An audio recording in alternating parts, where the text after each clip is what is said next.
اب پاکستان کے پاس زیادہ طاقت ہو تو وہ جموں تک فتح کرے، ہندوستان کے پاس ہو تو وہ گلگت تک شاید جائے، ہمارے پاس طاقت ہوتی تو دونوں کو نکال کے فارغ کر دیتے کب کے۔ ہم نے پاکستان میں جانا ہے، ہندوستان میں جانا ہے، الگ ہونا ہے تو کس طرح رہنا ہے، پاکستان میں جانا ہے تو کیا طے کرنا ہے، انڈیا کے ساتھ کیا، یہ ساری چیزیں ہم نے کرنا ہے، ہم ایک یونٹ ہے۔ آپ کہتے ہیں کشمیر غلام ہے، پکا غلام تو پاکستان ہے۔ یہ کس نے کہا پاکستان آزاد ہوا تھا؟ 47 میں 10 پٹھانوں کو بھیجا تو آپ نے ان کو مجاہد بھیجا تھا، وہ تو یہاں خواتین اور دولت کے لیے آئے تھے، لوٹنے کے لیے آئے تھے۔ کشمیر گلگت سارے آپ کے ہاتھ سے نکل رہے ہیں اور خود افغانستان بھی نکل رہا ہے آپ کی ان غلط پالیسیوں کی وجہ سے۔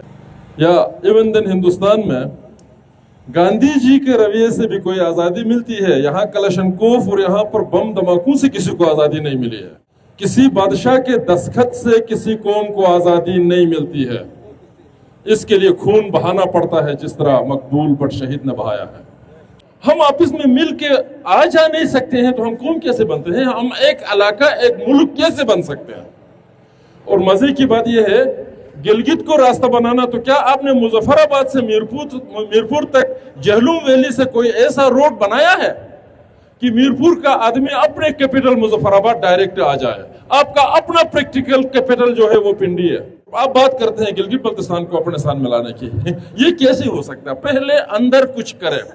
لیکن یہ ساری چیزیں کرنے کے یہ حکمران با اختیار نہیں ہے۔ یہ بات نہیں ہے کہ وہ نہیں چاہتے ہیں، لیکن ان کو یہ اختیار نہیں ہے۔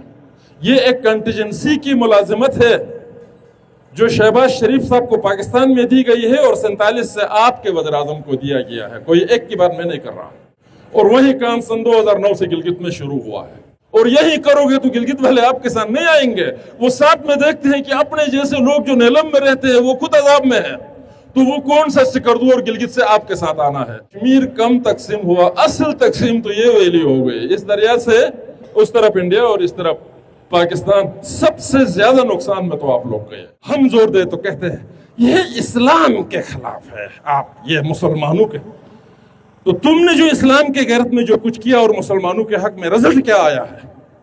مسلمان ہی تباہ ہوئے ہیں، اسلام ہی کو نقصان ہوا ہے، ہماری آزادیاں چھن گئی ہے۔ اب دندناتا ہوا انڈیا جو ہے وہ پیش قدمی کر رہا ہے ہماری ریاست کے اوپر، جو اس کے پاس تھا وہ مضبوط کر رہا ہے، جو اس کے پاس نہیں ہے اس کی طرف پیش قدمی کر رہا ہے۔ ان گرفتاریوں اور سختیوں کو آپ گزشتہ 2-3 سالوں سے محسوس کرتے ہوں گے۔ ہم 47 سے اس میں پڑے ہوئے ہیں، ان گرفتاریوں اور ان سختیوں میں۔ کاندھے پر وہ پہلے سے ہی اسکنجا جو ہے لگا ہوا ہے، اور اب وہ اسکنجا اب آپ کے اوپر آ رہا ہے۔ اس لیے چونکہ اس طرف مایوسی آ گئی، اس طرف تو معاملات جو ہے وہ وائنڈ اپ کی طرف گئے ہیں، تو اب بھاگتے چور کی لنگوٹی بچانے کے چکر میں پاکستان کا نظر صرف آپ کے اوپر ہے۔ آزاد کشمیر میں تو ایک ریاستی سیٹ اپ ہے، ایٹم بموں سے تو آپ نے کچھ نہیں کرنا ہے، وہ پاکستان اپنا کرے گا، آپ کو ایٹم بموں کی ضرورت تو نہیں ہے نا ڈیفنس کے معاملات میں۔ کرنسی بھی کسی کی بھی کرنسی چل سکتی تھی، پاکستان کے چلے تو قیامت تو نہیں آئے گی۔ کوئی دین لے کر یہاں آیا تھا، دین نہیں دندا لے کر آیا تھا، دین نہیں وہ دہان لینے کے لیے آیا تھا، وہ یہاں مذہب پھیلانے کے لیے نہیں، وہ سومناتھ کے مندر کے سونے کو لوٹنے کے لیے آیا تھا۔ وہ آپ کو کوئی دین لگتی ہے، اور اس غلط فہمی کی وجہ سے آج نہ تم ادھر کے رہے نہ ادھر کے رہے۔ According to the British rule, still Gilgit Baltistan is a part and parcel of Jammu and Kashmir state۔ اور یہاں اللہ کے قانون میں، قرآن میں نہیں لکھا ہے پاکستان ہندوستان ان علاقوں کے بارے میں یا گلگت کشمیر کے بارے میں، یہ برٹش رول میں لکھا ہوا ہے۔ برٹش رول اب بھی پریویل کرتا ہے۔ آپس میں رابطے رہنا چاہیے۔ اگر آپ کی حکومتوں میں اور ہماری حکومتوں میں جان ہو تو راستے بھی بننا چاہیے۔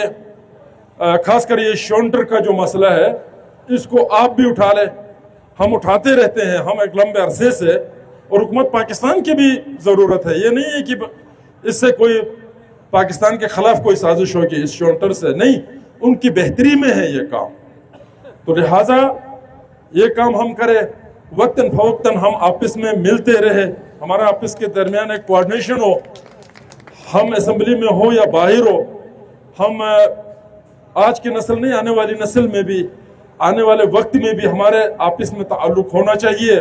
دھرتی آزاد نہیں ہوتی ہے، ہمارا خون، ہماری جانیں اور ہم سب دھرتی کے امانت ہے، اور یہ ساری چیزیں دھرتی کے لیے امانت ہے۔